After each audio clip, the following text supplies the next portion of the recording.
Hey guys, Devin here with Ground Force Metal Detecting.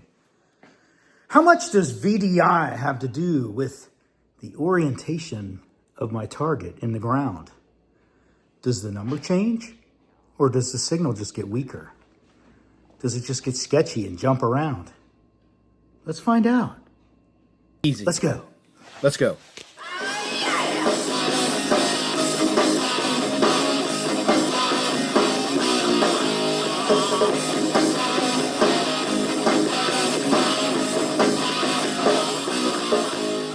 This is my fourth video on beginning concepts in metal detecting.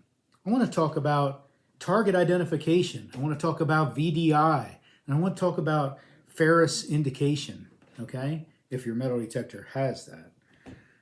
So let's talk about VDI. What is VDI? Visual Display Indicator, invented by Whites and invented partially by Mind Lab.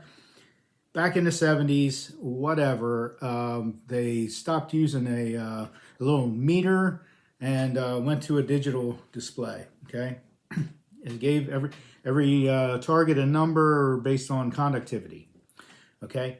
These conductivity scores, is VDI scores. There's no universal, there's no standard, okay? Every metal detecting company and different models have their own VDI scale, okay? So every time you get a new metal detector, it's very possible that you'll have to relearn the VDIs of targets, okay? Oh, well, it's one of those things, right? So what is it? What's VDI? It's measuring the conductivity of that target, okay, based on eddy currents that are emitted from the target. What are eddy currents? Eddy currents are magnetic field pulses that are emitted from a target when your send coil sends a magnetic field into the ground, inducing a magnetic field in your target, okay? And your receive coil kind of listens as you're metal detecting around. It's listening to that magnetic field from the send coil, listening for a disturbance, which is caused by those eddy currents that shoot off of a target when you go over it, okay? The more conductive the target, the more eddy currents, and the more concentrated eddy currents are. All right, and then you know, there's a lot more to it. Okay, this is basic concepts for metal detecting. Okay, okay, what metals, you know, get what VDI? I mean, okay, how the heck am I supposed to know what it is? Okay, so let's just say we had the same size target, but one was iron and one's aluminum and one's gold. Okay, your iron's going to be your lowest conductivity of the scale. And I can't tell you the numbers because, like I said, every metal detector has its own different scale. Next up on the conductivity scale would be aluminum and gold, because aluminum and gold are basically the same to a metal detector. They have the same conductivity profiles. All right, the same eddy currents from aluminum as the gold. You can't, too bad you can't detect density because gold is much denser than aluminum, but unfortunately a pull tab could be a gold ring at any given time. Next you'll have like lead is a little bit higher, but in the mid-range, zinc in the mid-range, okay? Then you have your copper, which is in the upper to high range. And then you have your silver, which is like the highest metal that will probably metal detect, okay? So what about Ferrous indication, okay? Not too many metal detectors have this. And what that is totally separate from the VDI. The metal detector will detect the magnetic property, the Ferrous property of the target as well. How it does that is a little too technical, okay? But basically just remember that you've got your conductivity over here, okay? So iron is terrible conductivity, but iron is a great at becoming magnetized, okay? Matter of fact, it's the only thing, well, not the only thing, but iron is great at being magnetized, okay? So your metal detector can detect the Ferrous property of the target if it's a Nocta Legend or a Legend 2 or a Manticore or a Deus 2 XP. Not too many others have it in the consumer world. Okay, your Equinox doesn't have it. Your your Score series Noctas, they don't have it. Your Deus 1, I don't think had it. No, I don't think so. I might be wrong on that. If I am, just tell me in the comments. Your Xterra series from Minelab, nope, not even the Elite. Nope, doesn't have it. Okay, so what is it? So as you're detecting, you'll get your conductivity score, but also you'll get your metal detector telling you, hey, this has a high probability of being iron, or this has a high probability of being non-ferrous.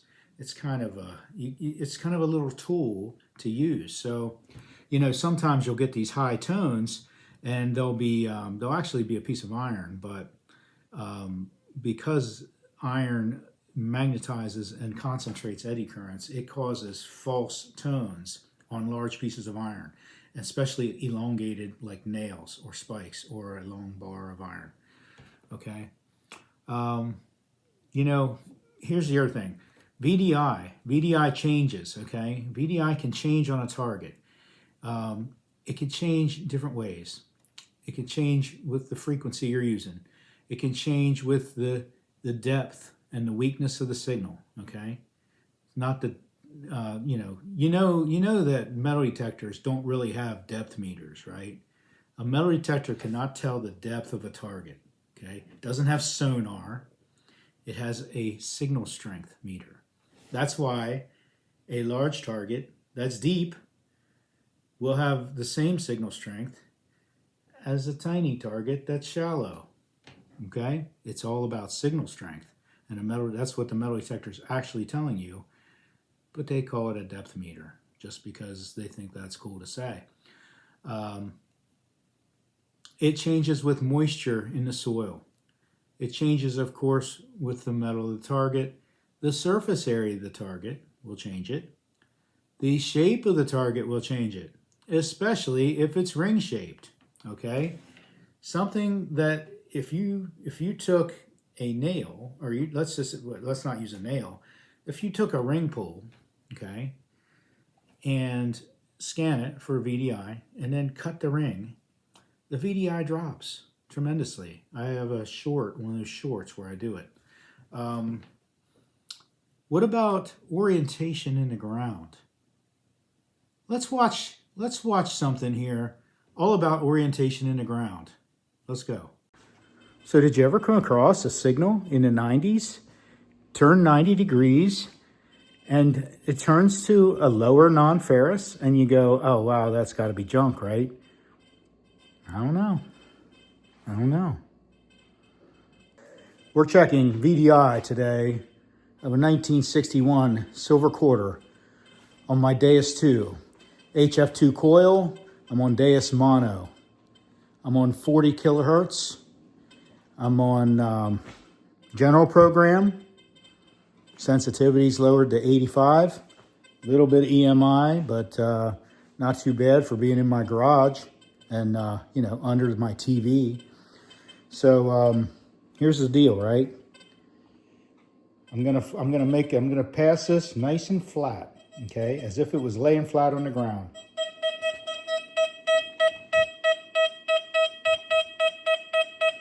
So we got a solid 95, okay? Now, what if that quarter was on edge? But make note of the orientation, okay? I'm lining it up with the center bar of the coil, okay? And I'm gonna pass it across.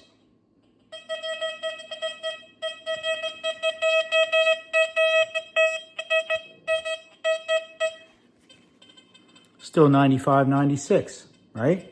But what if I go this way? Like I'm slicing, like you're coming across the quarter this way in the ground, okay? It's on edge, and you're coming across this way, perpendicular. Look at that.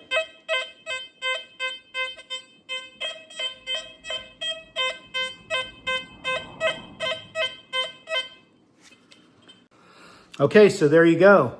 VDI changes with orientation in the ground. Makes you think, doesn't it? How many times did I pass that one up? Hey guys, have fun with it. Thanks for watching. Have a good day and swing away.